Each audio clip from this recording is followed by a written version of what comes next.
So glad you joined. Today, I'm going to be doing a recipe from Dinner with Mr. Darcy, and I'm going to attempt to make a marzipan hedgehog. So cute.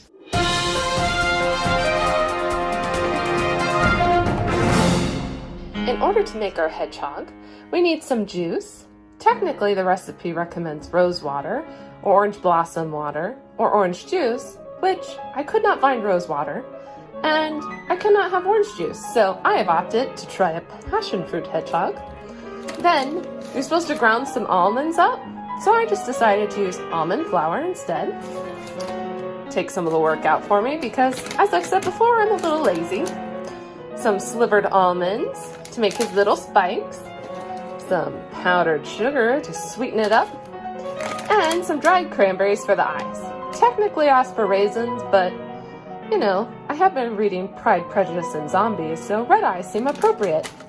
And then, since we are doing something from Jane Austen's universe, we need to have a beer that has tea in it.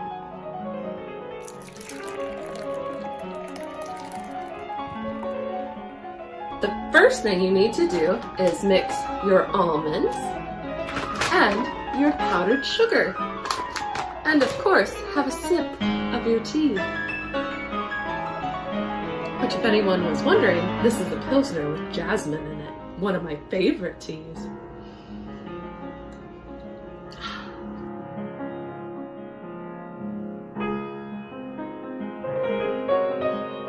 Now, silly old me forgot to put my apron on before I started.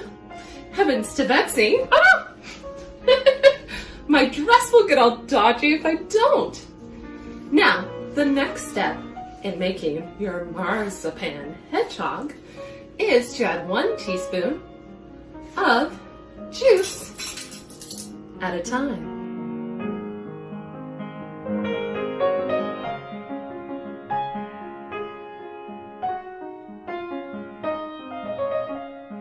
I do believe this constitutes as a paste now. I have my little hedgehog here for inspiration, which is going to sit right there. And I'm going to try to start and form the body of a hedgehog.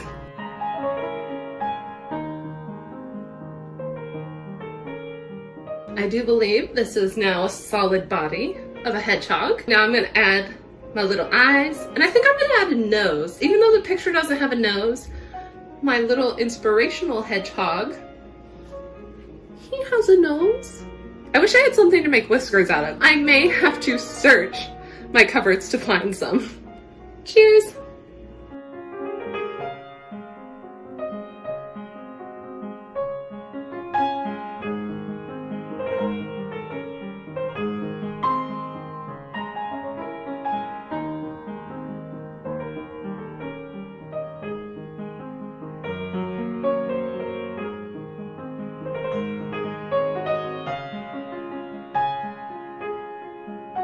I went rummaging through my drawers to find something that could resemble a whisker, and I think actually jasmine tea leaves will do just the trick. Also, I don't know if you noticed, but I totally hulked out on these poor almonds. I have no idea how I'm going to restore them. They're not big, but they're cute enough. They'll do for whiskers. He's coming in the oven for 10 minutes. While that bakes in the oven, I thought it only proper to entertain you the way they used to entertain people during Jane Austen's day, which is to read you an excerpt from my favorite Jane Austen book, Pride, Prejudice, and Zombies. Elizabeth Bennet had been obliged, by the scarcity of gentlemen, to sit down for 2 dances, and during part of that time, Mr. Darcy had been standing nearly enough for her to hear a conversation between him and Mr. Bingley, who came from the dance for a few minutes to press his friend to join it. "Come, Mr. Darcy," he said, "I must have you dance. I hate to see you standing about by yourself in this stupid manner." I certainly shall not. You know how I detest it, unless I'm particularly acquainted with my partner. At such an assembly as this, it would be insupportable. Your sisters are engaged, and there is not another woman in the room whom it would not be a punishment to me to stand up with. Upon my honor, cried Mr. Bingley, I never met with so many pleasant girls in my life as I have this evening, and there are several of them, you see, uncommonly pretty. You are dancing with the only handsome girl in the room, said Mr. Darcy, looking at the eldest Miss Bennet. Oh, she is the most beautiful creature I ever beheld, but there is one of her sisters sitting down just behind you, who is very pretty, and I dare say very agreeable. Which do you mean? And turning round, he looked for a moment at Elizabeth, till catching her eye, he withdrew his own, and coldly said, She is tolerable, but not handsome enough to tempt me. I am in no humour at present to give consequence to young ladies who are slighted by other men. As Mr. Darcy walked off, Elizabeth felt her blood turn cold. She had never in her life been so insulted. The warrior crowed, demanded she avenge her honor. Elizabeth reached down to her ankle, carrying not to draw attention. There, her hand met the dagger concealed beneath her dress. She meant to follow this proud Mr. Darcy outside and open his throat. But no sooner had she grabbed the handle of her weapon than a chorus of screams filled the assembly hall, immediately joined by the shattering of window panes. Unmentionables poured in, their movements clumsy yet swift, their burial clothing in a range of untidiness. Some wore gowns so tattered as to render them scandalous. Other wore suits so filthy that one would assume they were assembled from little more than dirt and dried blood. Their flesh was in varying degrees of petrification. The fleshy, stricken were slightly green and pliant, whereas the longer dead were gray and brittle. Their eyes and tongues long since turned to dust, and their lips pulled back into an everlasting skeletal smile. A few of the guests, who had the misfortune of being too near the windows, were seized and feasted on at once.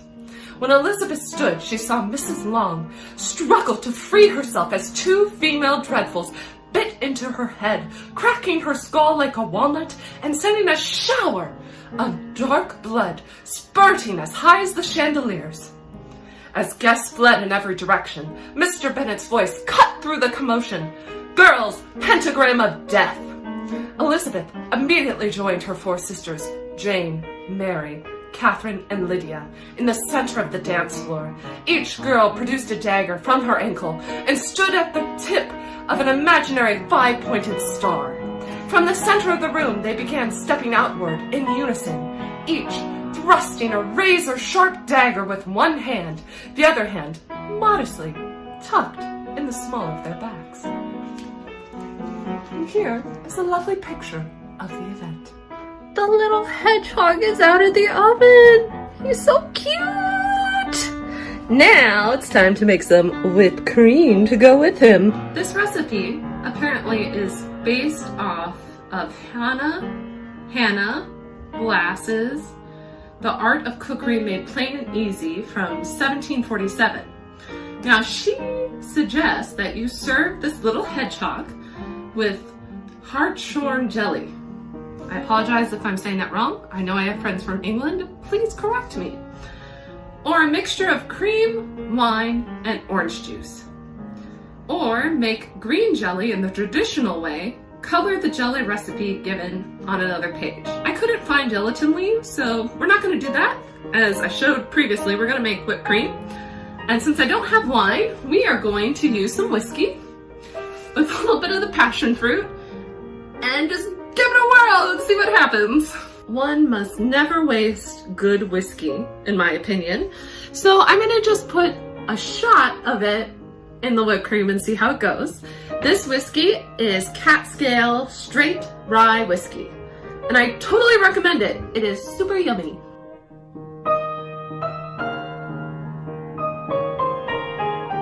I don't know if you could see on the time lapse, but the whipped cream is literally spurting everywhere. Everywhere. Take a look. It's all over the walls. All over the walls. It's all over the whiskey.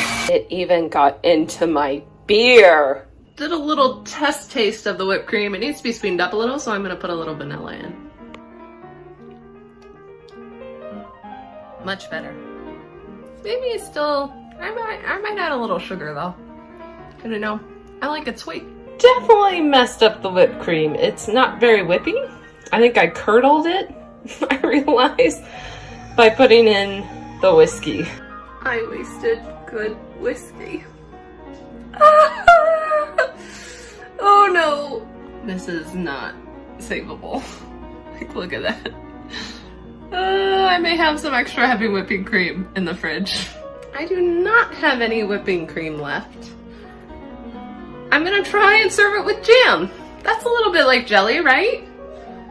So I have strawberry jam, rose jam, and fig preserves. We'll see how it goes. Technically, this recipe is supposed to be for the Netherfield ball. But because we all need to social distance right now, I decided to do an indoor picnic with my hedgehog. I would like to read a fun factual thing that's in here about marzipan. This sweet meat is called marzipan. In Tudor times, it was a lovely chewy texture. It is nicer than raw marzipan.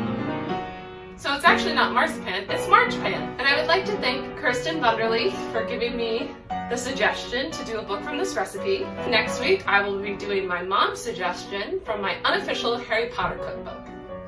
Alright, I feel so bad having to cut this little guy up. He's so cute! Again, I'll give everyone a chance to name him, because animals that look like food should have a name. I think I'm gonna cut his butt. Sorry, little guy. Oh no. He's still very cute. Just missing his butt. So I'm gonna open my jellies. And by jellies, I mean jams. If I can. Oh my gosh. Ah! Oh no. Can I open any of them? Crap. I don't think I can open any of my jams. Oh no! I'm gonna be right back. Oh, there's Toku. She's decided to join the picnic. I've got this nice little rubber thing out to open it up. Oh no. I did it! Another one. So I'm gonna divide this marzipan, not marzipan as I was saying before, marzipan up into 3. I'm not going to be following the manners of decorum of Jane Austen's time when doing this. Just like she probably wouldn't lick her knife to then put in the jam. First one, we're gonna put some rose on it. Next one, gonna do some fig. The last one, strawberry. Go with rose first.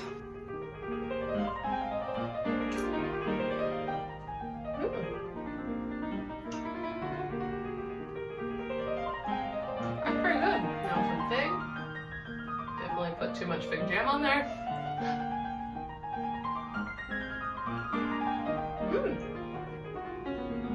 I think fig's my favorite so far. Can't really taste the passion fruit at all, to tell you the truth. Now, some strawberry.